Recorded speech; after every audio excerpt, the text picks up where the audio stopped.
अल्हम्दुलिल्लाह अल्हम्दुलिल्लाहि रब्बिल आलमीन वल आक़िबतु लिल मुत्तक़ीन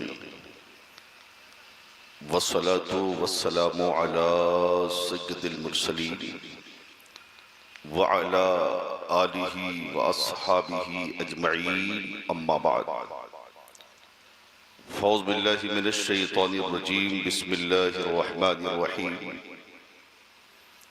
इस्तईनु बिस्सब्रि वस्सलाह सदक़ल्लाहु मौलाना अज़ीम व बल्लगना रसूलुहुल नबियुल अमीनुल मतीनुल मकीनुल मुबीनुल करीम व नहनु अला ज़ालिका लमिनश शाहिदीन वश्शाकिरीन वल्हम्दुलिल्लाहि रब्बिल आलमीन।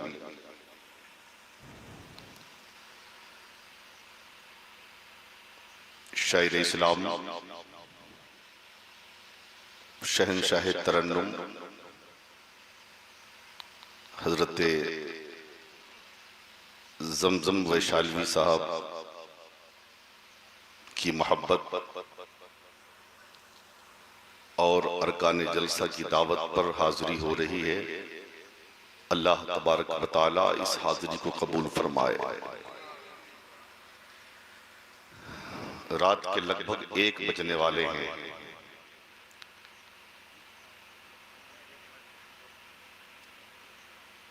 और दीवानों का मिजाज भी यही होता है, जब पूरी दुनिया सोती है तो दीवाना अपने महबूब का जिक्र सुनता है। जो लोग अपने घर से सुन रहे हैं कि चलो माइक की आवाज तो आ रही है, हम यहीं से सुन लें, उनसे गुजारिश करूंगा कि अभी भी आ जाओ, अभी भी आ जाओ। क्यों कह रहा हूं? क्यों? इसलिए कि अगर मैदान महशर में इमाम ने पूछ दिया कि मैंने तो दीन को बचाने के लिए मदीने से करबला का सफर किया था और तुम मेरा जिक्र सुनने के लिए अपने घर से पिंडाल तक ना आ सके, तो बताइए क्या होगा। और आप इस महफिल को आप हवा में मत उड़ाएं। सच तो यह है कि जन्नत में जाने के लिए न अपने पास नमाज है, न रोजा है, न हज है, न ज़कात है, न अमाल सालिहा हैं। कम से कम हुसैन की महफिल में आके बैठ तो जाओ, ताकि फरिश्तों से कह सको कि हमने नमाजें नहीं पढ़ी लेकिन अपने आका हुसैन का जिक्र तो सुना है। दुखुले जन्नत के लिए कुछ बहाना तो चाहिए ना, समझ रहे हैं? आपने शायर इस्लाम हजरत ज़मज़म वैशालवी साहब से आपने कलाम मोहब्बत समात किया है। उसके बाद एक खूबसूरत खिताब उस्ताजुल उलमा हजरत अल्लामा मुफ्ती अली रज़ा साहब क़िबला से समात किया आपने। मुझे ख्याल आ रहा है कि हजरत ने सरसरी तौर पर खिलाफत से लेकर इमामत और शहादत के अहम गोशे हजरत ने बयान फरमा दिए। अल्लाह ताला इन बुजुर्गों का साया अहले सुन्नत पर सलामत रखे। और फिर मेरे बाद और भी तकरीरें सुननी हैं। खतीबुल मुल्क हजरत अल्लामा मौलाना अबू नसर साहब मिसबाही, और अभी मुझसे पहले मद्दाह रसूल हजरत मिसालुद्दीन मिसाल को आपने समात किया है। मेरे बाद शायर इस्लाम हजरत जौहर वैशालवी साहब को भी सुनना है। इसी दरमियान इल्म फजल का एक शहजादा, जिसे दुनिया पीर तरीकत रहबर शरीयत हजरत अल्लामा मौलाना मुफ्ती क़सीमुल हक साहब क़िबला से जानती और पहचानती है, उनकी तशरीफ आवरी हुई है। जलसा मुकम्मल हो चुका है और इस ढलती हुई रात में इश्क को गर्म कीजिए। और वाकई अगर आप करबला और साहिब करबला को सुनना चाहते हैं तो मैं ये नहीं कहूंगा कि आप हाथ उठाएं और पैर उठाएं। बल्कि ये जरूर कहूंगा कि कान खोल कर नहीं, दिल खोल कर सुन ले।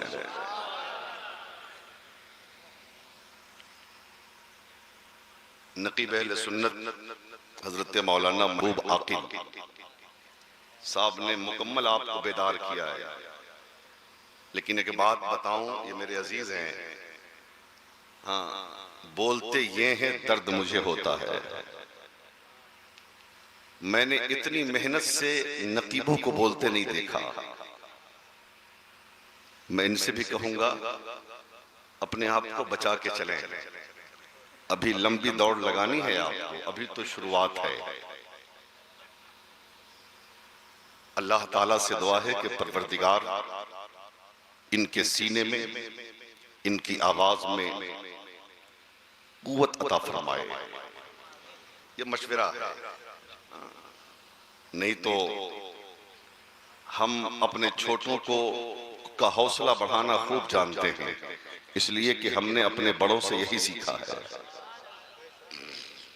और जिन लोगों ने ये जिक्र शोहदाए करबला का इनेकाद किया है, मैं उन्हें भी मुबारकबाद पेश करता हूं कि अल्लाह ताला आपके इन नजरानों को और इन कुर्बानियों को कबूल फरमा ले।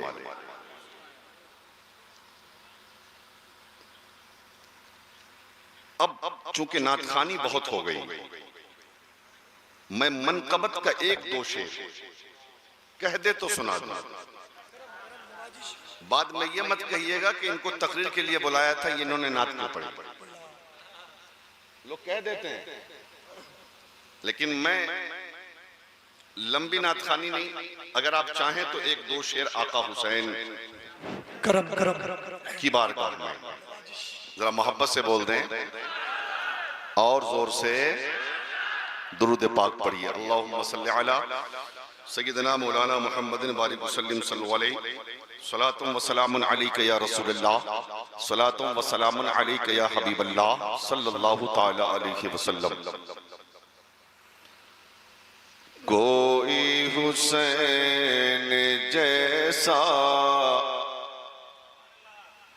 न आएगा हश्र तक, कोई हुसैन जैसा न आएगा हश्र तक, कोई हुसैन जैसा न आएगा हश्र तक।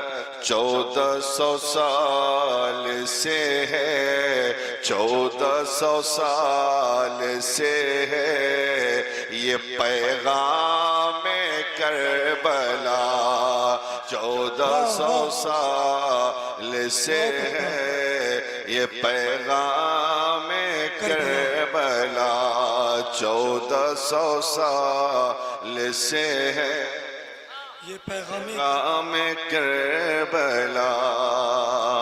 और तू मिट गया यजीद, हुकूमत भी मिट गई, तू मिट गया यजीद, हुकूमत भी मिट गई, तू मिट गया यजीद, हुकूमत भी मिट गई।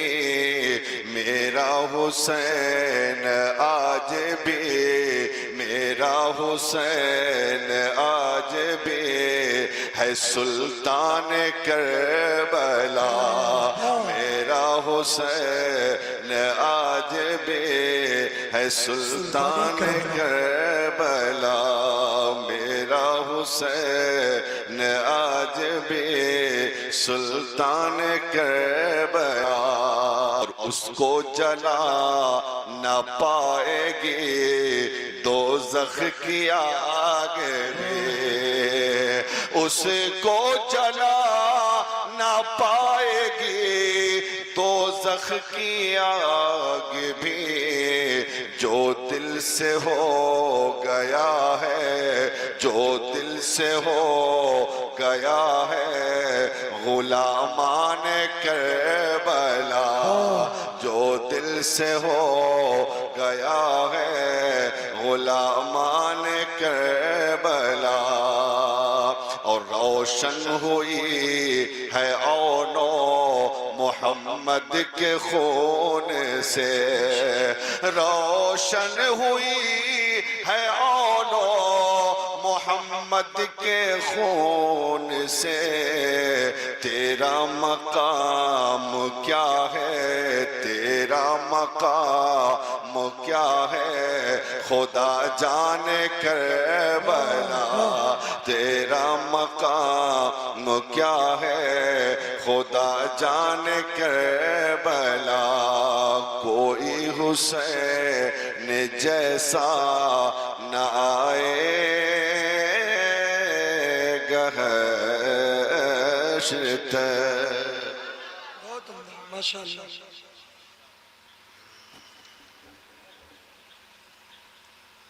लहू में रंग है बाकी तो करबला चलिए। हाय हाय। बस शेर सुन लीजिए, अगर समझ में आए तो सुभान अल्लाह कहिए, और न समझ में आए तो चुपचाप बैठ जाइए। लहू में रंग है बाकी तो करबला चलिए, अगर है खून में गर्मी तो करबला चलिए। लहू में रंग है बाकी तो करबला चलिए, अगर है खून में गर्मी तो करबला चलिए।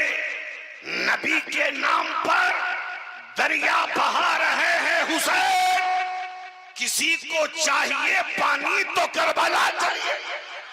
नारे तकबीर, नारे रिसालत, शहीद आजम कॉन्फ्रेंस, या हुसैन, या हुसैन, या हुसैन।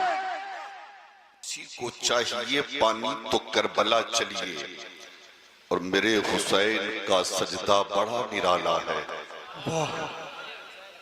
मैं नहीं कहूंगा कि आगे वाले बोलो कि पीछे वाले बोलो, जिन्हें आका हुसैन से मोहब्बत है सब बोलेंगे। मेरे हुसैन का सजदा बड़ा निराला है, उस एक सजदे ने इस्लाम को संभाला है। उस एक सजदे ने इस्लाम को संभाला है, और जो बच गया, जो बच गया अली अकबर की जद से करबल में, उसे तबस्सुमे असगर ने मार डाला है। उसे तबस्सुमे असगर ने मार डाला है। मेरे हुसैन का सजदा बड़ा निराला है, और अदब से सर को झुकाकर हुसैन लिखता हूं। अदब से सर को झुकाकर हुसैन लिखता हूं, कलम में इत्र लगाकर हुसैन लिखता हूं। कलम में इत्र लगाकर हुसैन लिखता हूं। हुसैन नाम से कुछ ऐसा इश्क है मुझको, हुसैन नाम से कुछ ऐसा इश्क है मुझको, हवा में रंग उड़ाकर हुसैन लिखता हूं। हवा में रंग उड़ाकर हुसैन लिखता हूं, कलम में इत्र लगाकर हुसैन लिखता हूं। और आला हज़रत फरमाते हैं, सरताब कदम है तने सुल्ताने ज़मन फूल, लब फूल दहन फूल जकन फूल बदन फूल। और क्या बात रजा उस चमनिस्ताने करम की, जहरा है कली जिसमें हुसैन और हसन फूल। और यहीं तक नहीं छोड़ा इमाम अहमद रजा ने, आगे कहते हैं, या रसूलल्लाह तेरी नस्ल पाक में है बच्चा बच्चा नूर का, तू है ऐने नूर तेरा सब घराना नूर का।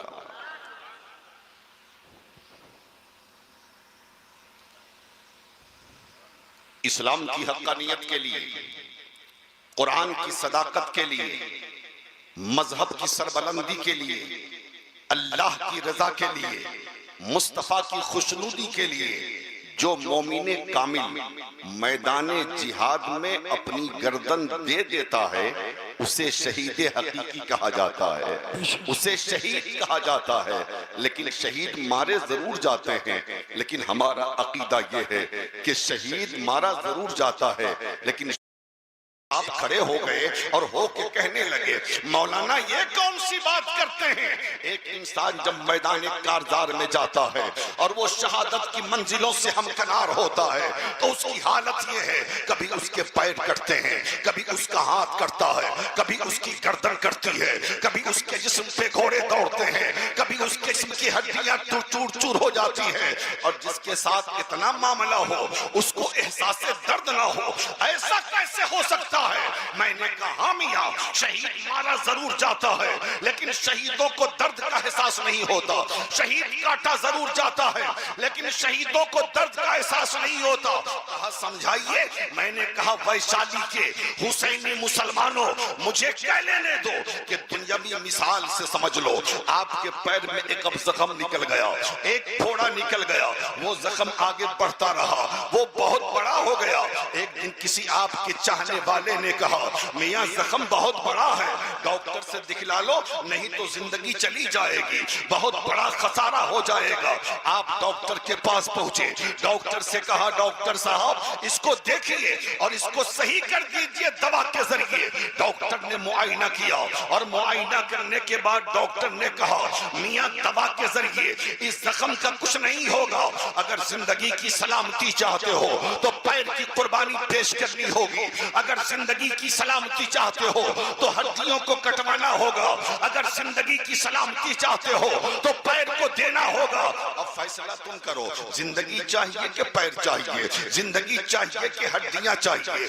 आपने थोड़ी देर के लिए सोचा और सोचने के बाद कहा, डॉक्टर साहब अगर जिंदगी ना रही तो पैर लेके क्या करूंगा, अगर जिंदगी ना रही तो हाथ लेके क्या करूंगा, अगर हाथ ना रहा जिंदगी रही तो बगैर हाथ के जिंदगी जी लूंगा, अगर जिंदगी रही और पैर ना रहा तो बगैर पैर के जिंदगी जी लूंगा। दुनिया में बहुत सारे ऐसे लोग हैं जो बगैर पैर के जिंदा है, जो बगैर आंख के जिंदा है, जो बगैर हाथ के जिंदा है, जो बगैर कान के जिंदा है, मैं भी जी लूंगा। लिहाजा पैर का ऑपरेशन कर दिया जाए, पैर को काट दिया जाए। तारीख मुतय्यन हो गई, आप तारीख मुतय्यना पे डॉक्टर के पास पहुंच गए, डॉक्टर आपको ऑपरेशन रूम में ले गया, लेकिन आपकी हड्डियों को काटने से पहले बताओ क्या ऐसे ही हड्डियां कट गई? नहीं, काटने से पहले उसने इंजेक्शन दिया, उसने दवा खिलाया, आपको बेहोश किया, आपकी जगह को सुन किया, उसके बाद अपने औजार के जरिए उसने हड्डियां काट ली, आपकी हड्डी कट गई, आपका गोश्त कट गया, आपका पैर कट गया, आप सेहतयाब होकर अपने घर आ गए।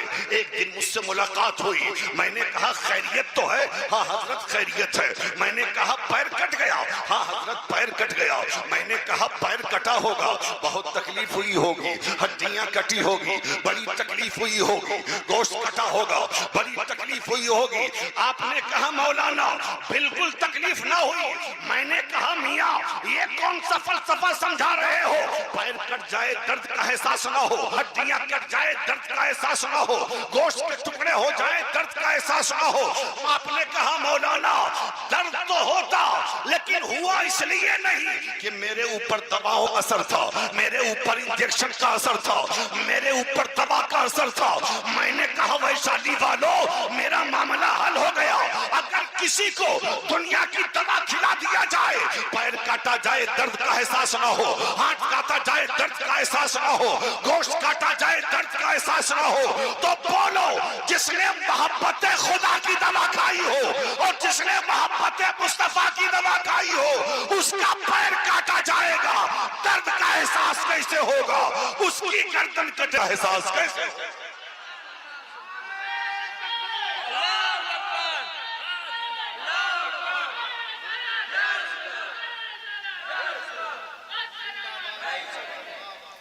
अच्छा पहले ये बताएं आवाज समझ में आ रही है? अगर समझ में नहीं आ रही है तो माइक वाले से कहिए आवाज साफ करें। हाँ समझ में आ रही है? तो शहीद मारे जरूर जाते लेकिन शहीदों को एहसास दर्द नहीं होता। इसलिए तो मेरे आका फरमाते हैं सारे जन्नती जन्नत में चले जाएंगे। अल्लाह ताला जन्नतियों को मुखातब करके फरमाएगा, ऐ मेरे जन्नती बंदो, तुमने नमाजें पढ़ी, मैंने इनाम में जन्नत दे दिया।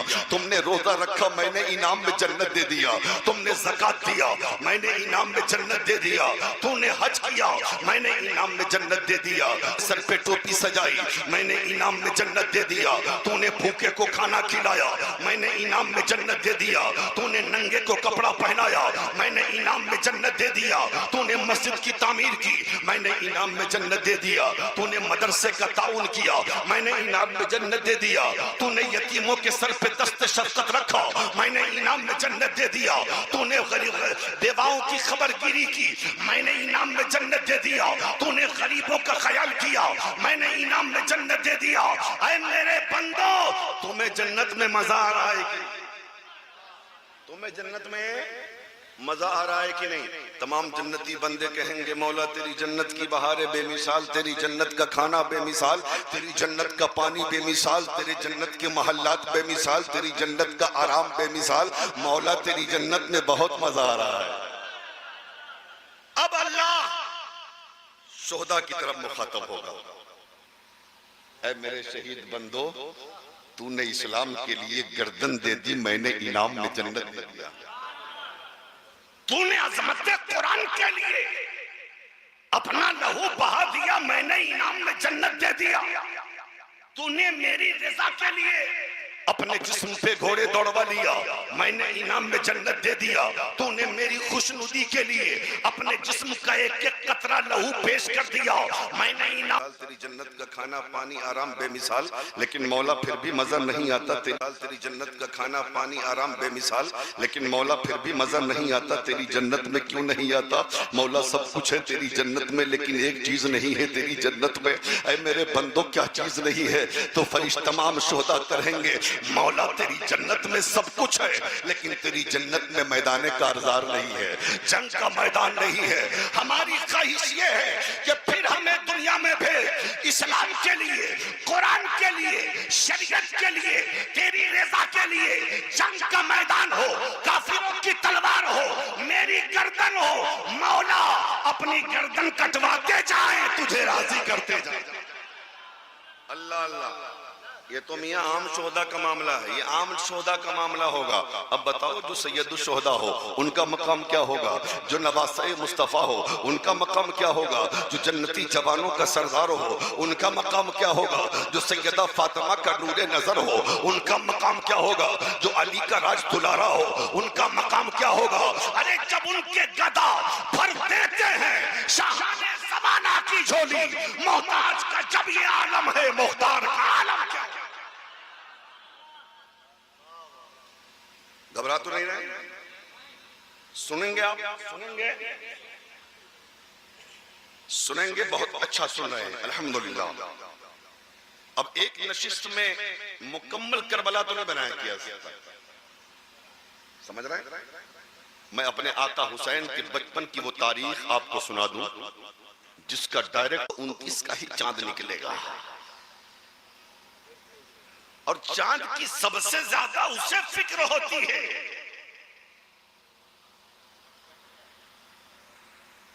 जिसने रमजान में दिन में भी कोठे के पीछे छुप के खाया। रोजेदार तो सोचता है 29 रख लिया तो चलो कोई बात नहीं, गिनती पूरी हो जाए, लेकिन टेंशन में ये उलझा रहता है, अरे कल का है होगा, आज होना चाहिए, एक दिन इश्तरा का। और जाहिर बात है ये इंसानी फितरत है कि 29 के चांद की खुशी ज्यादा होती है, सबके साथ ऐसा मामला है।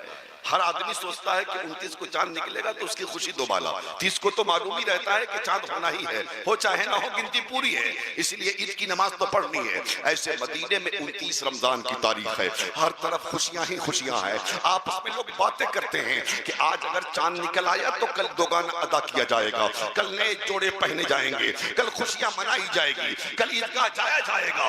ये खुशी ये आपस में बातें कर रहे हैं, इतने में दुनिया दुनिया ने देखा कि शाम होती है, सूरज डूबता है। जैसे सूरज डूबता है आसमान दुनिया पर, मदीने के आसमान पे 29 रमजान को ईद का चांद निकल आया। 29 रमजान को ईद का चांद निकल आया।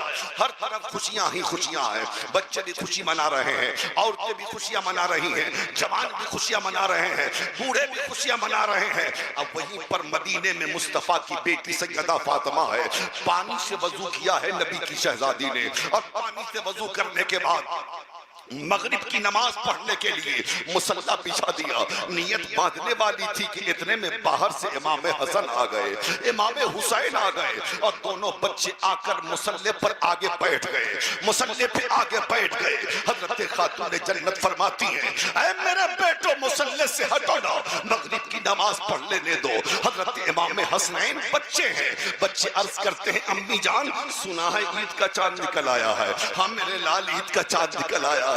कल सब लोग ईदगाह जाएंगे ना? हाँ बेटा सब लोग ईदगाह जाएंगे। सब लोग नए नए जोड़े में होंगे ना? सब लोग नए नए लिबास में होंगे। सब लोग खुशियां मनाएंगे ना?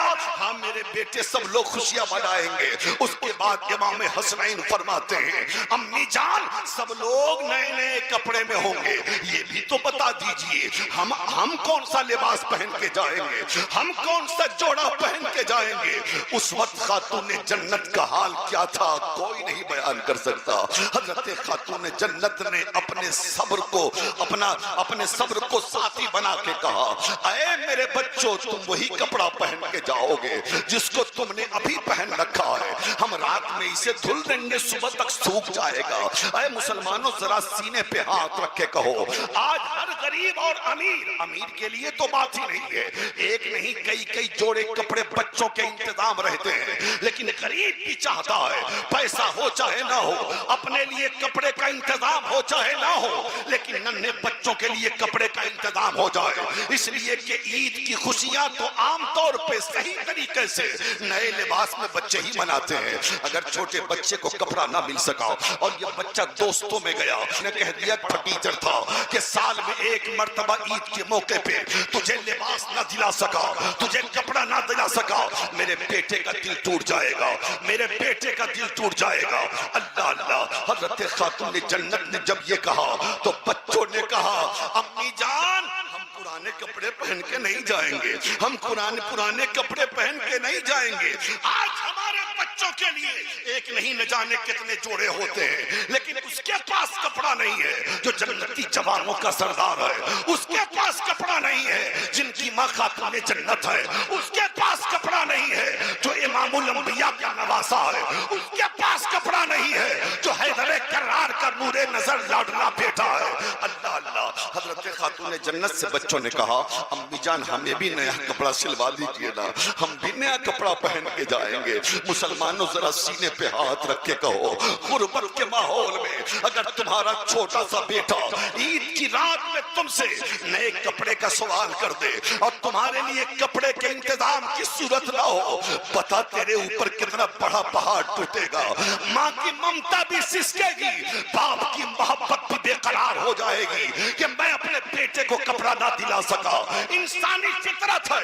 जब बच्चों ने नए कपड़े का सवाल किया है तो दिल में जो गम था ना, हजरत खातून जन्नत के आंखों से आंसू बन के निकल गया। हजरत फातिमा ज़हरा ने उन आंसुओं को अपने दुपट्टे में जज्ब किया है और बच्चों से अपने आंसुओं को छुपाया है, कहीं ऐसा ना हो कि मेरे हसनैन की नजर मेरे आंसुओं पे पड़ जाए और इन बच्चों का दिल टूट जाए। उसके बाद हजरत खातून जन्नत से कहते हैं, बच्चे अम्मी जान बोलिए ना, कहा बेटो नमाज तो पढ़ ले दो, नहीं पहले वादा कीजिए फिर हटेंगे। बातिल ना खास था, एक तरफ फिक्र है नमाज की और दूसरी तरफ फिक्र है बच्चों की। अगर हट जा, अगर नहीं हट कहते हैं वादा नहीं करते हैं तो दोनों का दर्ज सिलाया कपड़ा लेके आएगा। दोनों बच्चे मुसल्ले से हट गए। खातून जन्नत ने नमाज पढ़ा। मगरिब की नमाज के बाद बच्चों को नहलाया, खिलाया, पिलाया, सुला दिया। ऐशा की अजान होती है, ऐशा की नमाज पढ़ा खातून जन्नत ने। ऐशा के बाद पूरा मदीना ईद की आगोश में है, ईद की तैयारी सबके घर में हो चुकी है, लेकिन तन्हा एक शहजादी है जिसे मुस्तफा की शहजादी कहा जाता है, जिसे सैयदा फातिमा कहा जाता है। वो आधी रात में भी मदीने में जंग हुई है। आलम तसौरात में मैंने सैयदा फातिमा से पूछा, ऐ नबी की बेटी फातिमा, ये तो बताएं, पूरा मदीना सो गया, मदीने के बाजार बंद हो गए, मदीने की दुकानें बंद हो गई, मदीने के मार्केट बंद हो गए, और ये दुकानें उस वक्त खुलेंगी जब ईद की नमाज खत्म हो गई होगी, ये बाजार उस वक्त खुलेंगे जब ईद की नमाज मुकम्मल हो गई होगी, ये दुकानें उस वक्त खुलेंगी जब ईद की नमाज खत्म हो गई होगी, और आपने बच्चों से कपड़े के इंतजाम का वादा कर लिया है। अब बताइए ना कपड़े का इंतजाम कैसे करेंगी? हजरत खातून जन्नत ने कहा, ऐ मेरे बाबा के गुलामों, मुसल्ला बिछाते हुए कहा था, ऐ मेरे बाबा के गुलामों, मैंने मान लिया कि मदीने की दुकानें बंद हो गई, मैंने मान लिया कि मदीने के बाजार बंद हो गए, मैंने मान लिया कि मदीने की मार्केट बंद हो गई, लेकिन सुनो, जहां पर सारे दरवाजे बंद होते हैं वहीं पर रब का दरवाजा खुल जाता है, और जो किसी दर से पूरा नहीं होता परवरदिगार के दरबार से पूरा होता। नारे तकबीर, नारे रिसालत, शहीद आजम कॉन्फ्रेंस अल्लामा जियाउद्दीन खटक, नारे तकबीर। अल्लाह अल्लाह, समझ रहे हैं आप? घबरा तो नहीं रहे? हाँ? घबरा तो नहीं रहे? सुन रहे हैं? आवाज साफ है? आवाज साफ है? जरा मोहब्बत से बोल दें या रसूलुल्लाह। हजरत खातून जन्नत ने कहा, जो किसी दर से पूरा नहीं होता वो मालिक के दर से पूरा होता। बेशक। और ये कहकर नबी की बेटी ने कयामत तक आने वाली सलाम की शहजादियों को पैगाम दिया। जरा जोर से बोलें, जोर से। आज होता क्या है, किसी की शादी हुई, अपने ससुराल आई, हालात अच्छे हैं, कारोबार अच्छा है, शौहर का सारी खुशियां मयसर है, सारा मामला ठीक ठाक चल रहा है। 10 साल के बाद, 15 साल के बाद अगर शौहर का काम खराब हो गया, एक साल ईद में कपड़े का इंतजाम ना हो सका, और जरूरियात अगर बीवी की पूरी ना हो सकी, तो आमतौर पे बीवियां, सबकी बात नहीं करता, अक्सर की बात करता हूँ, आमतौर पे बीवियों का हाल ये होता है कि वो गुस्सा हो जाती है, वो गुस्सा हो जाती है, ना सबरी इतनी होती है कि जितने भी कपड़े दे दो इनको सब्र नहीं होता, जितना भी जेवर बना दो इनको सब्र नहीं होता, ये शिकवे करना शुरू कर देती है अपने मैके वालों के सामने, अपनी सहेलियों के सामने। अरे क्या मियां गुड्डू के पापा कैसे है, वो निकम्मा है, चोर है, क्या काम करेगा, उसने आज तक तो ईद में कपड़े नहीं दिए, 15 साल से ईद में किसका कपड़ा पहन रही थी? मैं तो अपने भैया का कपड़ा पहन रही थी, मेरा बाप भेजता है तब पहनती हूँ, मेरा भाई लेके आता है तब पहनती हूँ। इस तरीके के शिकवे करती है। नबी की बेटी ने मदीने में मुसल्ला बिछाकर आने वाली इस्लाम की शहजादियों को पैगाम दिया था, इस्लाम की शहजादियों, अगर जिंदगी में कोई गम मिले, जिंदगी में मुसीबतों का सामना हो, जिंदगी में परेशानियों का सामना हो, तो किसी से शिकवा ना करना, बल्कि वैसे ही रात के सन्नाटे में तुम भी मुसल्ला बिछा देना, जैसे फातिमा ने मदीने में मुसल्ला बिछाकर अपने परवरदिगार से कहा, अपने मौला से कहा, अपने रब को तुम भी कह देना, तेरा सारा काम पूरा हो जाएगा, सारी मुराद पूरी हो। बहुत उम्दा, वाह, अल्लाहु अकबर। अल्लाह अल्लाह, रात भर रोती रही नबी की बेटी, रात भर सर को सजदे में रख के कहती रही, मेरे मालिक तू अलीमो खबीर है, तू दिलों के राज से वाकिफ है, दिलों के हाल को जानता है। तेरी बंदी फातिमा ने आज तक किसी से झूठा वादा नहीं किया, झूठ नहीं बोला। मौला मैंने बच्चों के जिद की वजह से मैंने कपड़े का, लेकिन मैं कहां से कपड़े का इंतजाम करूंगी? मेरे मालिक मेरे बच्चों के लिए कपड़े का इंतजाम कर दे। अगर हसनैन को कपड़ा ना मिला तो मैं हसनैन के सामने हमेशा के लिए झूठी हो जाऊंगी। रात भर गिड़गिड़ाती रही नबी की बेटी, रात भर रोती रही नबी की बेटी। फातिमा रोए और दुआ करे, और दुआ कबूल ना हो ऐसा हो ही नहीं सकता है। जो ही सुबह की सफेदी नमूदार होती है, दरवाजे पे कोई दस्तक देता है, अंदर से आवाज गई, कौन? बाहर से आने वाले ने कहा, हसनैन का दर्जी हूं, कपड़ा लेकर आ। हसनैन का दर्जी हूं।